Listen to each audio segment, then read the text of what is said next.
Okay, we're here with Josh Greenberg, who actually inspired me to take my first guitar making class and has been an inspiration generally. So, Josh makes Gypsy Jazz guitars and Hmm. other variety of instruments when called for. Yeah, Yeah, yeah. yeah, yeah. And what do you got what are you working on these days, Josh? Another Gypsy Jazz guitar. It's kind of the thing I'm making most these days. Yeah.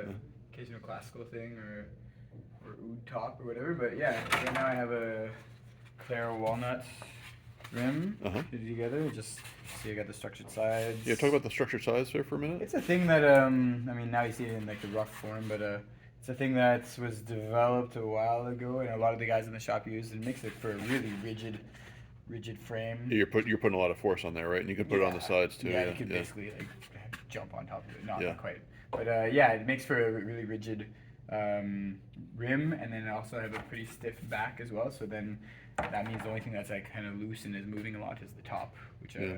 I find like just that's where the most of the sound projection happens.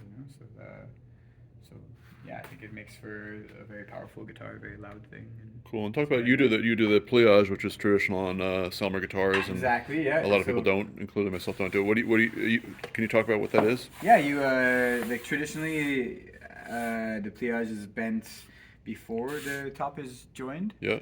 And you could see like proof of that here because this bend mark ended up getting a bit burnt. Uh huh. It's That's I on mean, the it's, inside of the. it's on the inside. It's Yeah. gonna get sanded out for Yeah. sure. Yeah, it's a pliage that goes. It's like a little bend in the top that goes right underneath where the bridge goes. Yeah. And yeah, it just helps achieve that like that arch top effect in a flat top guitar. Yeah. And by doing it before you join the rim, you get a bit more of an arch. You take a Because bit away you off you of each join the end. plates at an angle. Yeah. Exactly. They're not So square. it's Yeah. it's already has like this built-in dome. You don't really see it as much right now, but once the bracing is in here, Yeah. all the bracing stock ready here, or almost ready, getting ready. So yeah, I'm gonna clean that up and then start drawing on the bracing pattern and get that ready to go. I'll probably Gotcha. get this back. Yeah. Talk about your back, because your back's pretty unique for a gypsy guitar. Or Yeah, as well. It has sure. like I do it over a mold, inspired by Bussato, Uh huh. an old French gypsy guitar builder.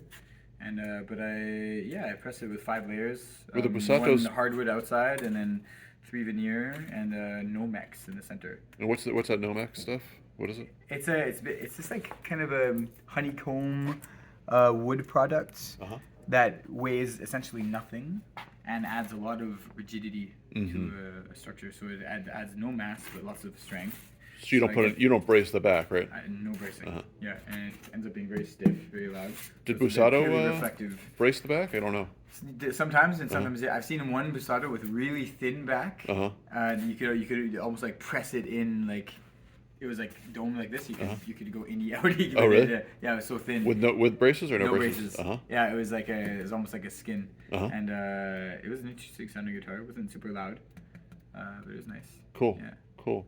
And what's the mold you have underneath your top there? Is that for the back? Or? That's for my top, and it has like I had a guy do it up on the computer for me and CNC it out. So it has the pliage kind of built into it with like a curve, kind of a dome coming from the pliage in the back. Yeah. And going from the pliage to the front, it's like it's a curve that is lessening to nothing here. Uh-huh. So it's like from here to here, it's completely flat down the center, and this is about a ½ inch lower than the outside rim in the center, and Yeah.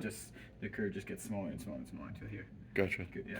It's funny you and I have come up with like really divergent solutions to the same Kind of, yeah. problems. We did almost the same thing, but you kind of went around the pliage thing, which might have been the smarter way. Who knows? No, I think your guitars are super cool and Yeah. so innovative in a lot of ways. You don't have one? Do you have one of your bridges around by any chance? I think I Or- only have like a beat up old one that even that. I don't want I'm not to sure if I put have. you on. Okay, because your bridges are super interesting.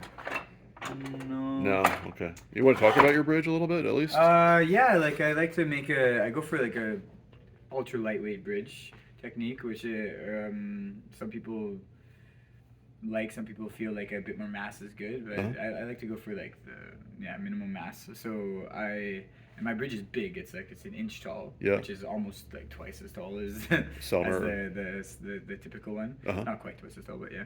and I make it out of I've been using torrefied maple, Uh-huh. which I ebonize so it turns out black, and I hollow the inside and I also drill holes and Yeah. through it, which is it's an aesthetic thing, but it also takes away a lot of the mass, the unnecessary mass. I got that idea from Jason Romero, who I apprenticed with. I don't know, 10 years ago or something like that. I was working for him for a while. Gotcha. He's a banjo maker, and yeah, so like a typical like Selmer bridge is I think between like 14 and 20 grams. Uh-huh. My bridges are between like 5 and 7 grams. 5 and 7 grams, Yeah. and it's twice as tall. Yeah, That's crazy. yeah, I didn't realize it was that light. yeah. Gotcha. Well, And, rosewood to like a really hollowed out maple. uh-huh. Yeah. And talk about you've worked with a lot of different. You study, if you don't mind. Yeah, what's your totally. pathway of learning to? Well, I was first like interested in luthierie, like building guitars and instruments when I was maybe 21 or 22 years old. I was living in Mexico studying this folk music called son jarocho, and it's a really cool tradition where very family, very yeah, really like trad life, you know, and a lot of the instruments that they play are these little guitars, these little jaranas and requintos, and they're built pretty rustic, often like with a machete. They'll carve it out, and a lot. So every like son jarocho group would have like one of the guys was a luthier, so it was really common that they built their own instruments. So as I was getting interested in this music, I was like, and I was already a woodworker. I did a lot of woodworking in high school. So I wanted to build one of these instruments, and a luthier I met there agreed to take me on as his apprentice. So I worked for him for just like 5 months or so. Built a couple instruments.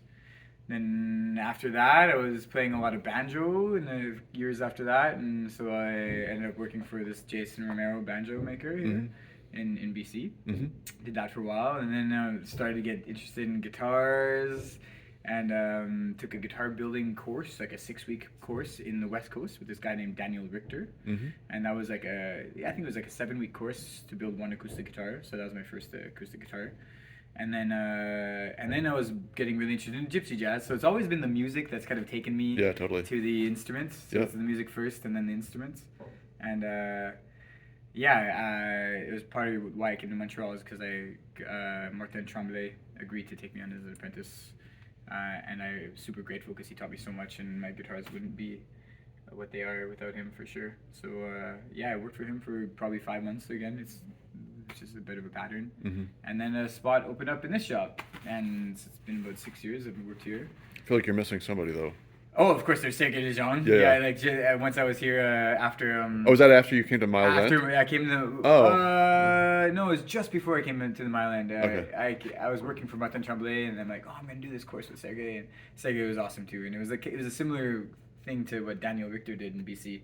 I think Daniel Richter got his course like model after Sergei. Yeah. I feel like every Canadian luthier has sort of been through Sergei, or 75% he's have been through Sergei's shop. Massively influential person for sure, and super great vibe. It was awesome to hang with him.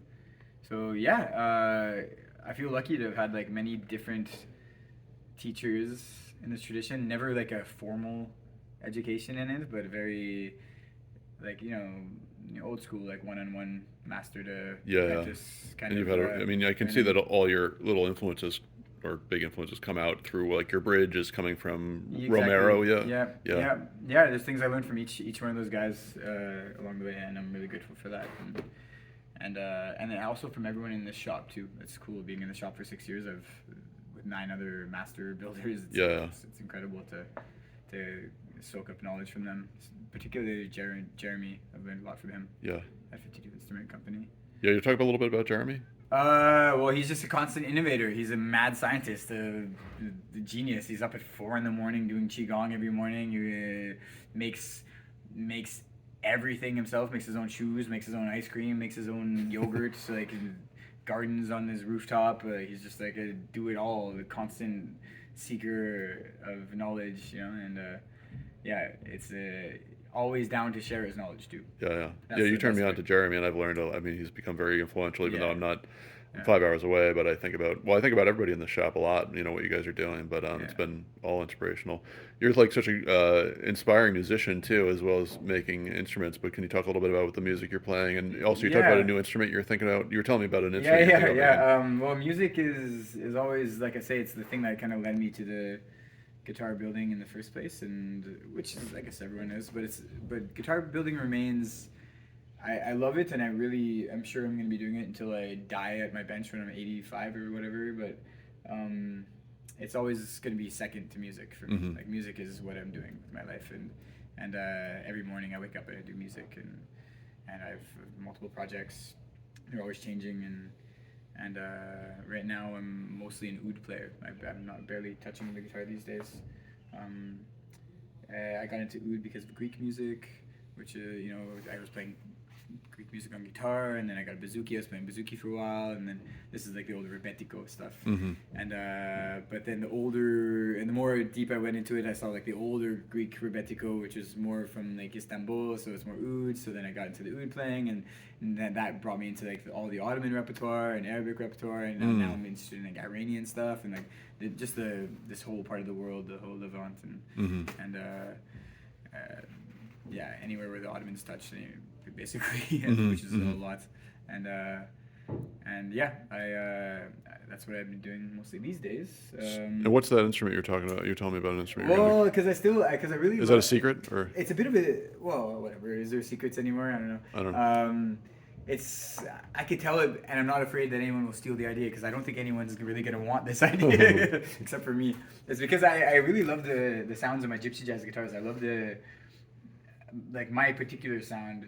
I feel, and even when I'm playing any style of music, I prefer to use my guitars, because I made these guitars because I wanted that sound, for me, and then it turns out people liked it, so I was lucky, Mm-hmm. But I still like that sound. I still want that sound, but I'm an oud player now. I don't want to play guitar anymore. I don't like frets, so I want that sound. So I'm gonna build like an oud. It's gonna look like an oud. It's gonna have the same scale length of an oud. It's gonna be fretless, of course.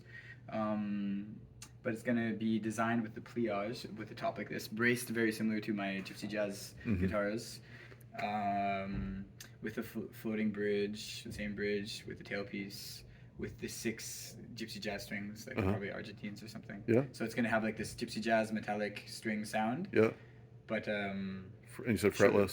But fretless, the scale length, and tuned like an oud. So it's going to be made for oud players that want a guitar sound, which often there's been a lot of there's like fretless guitars, which are made for like guitar players that want an oudy sound. Yeah. So this is kind of the other way around.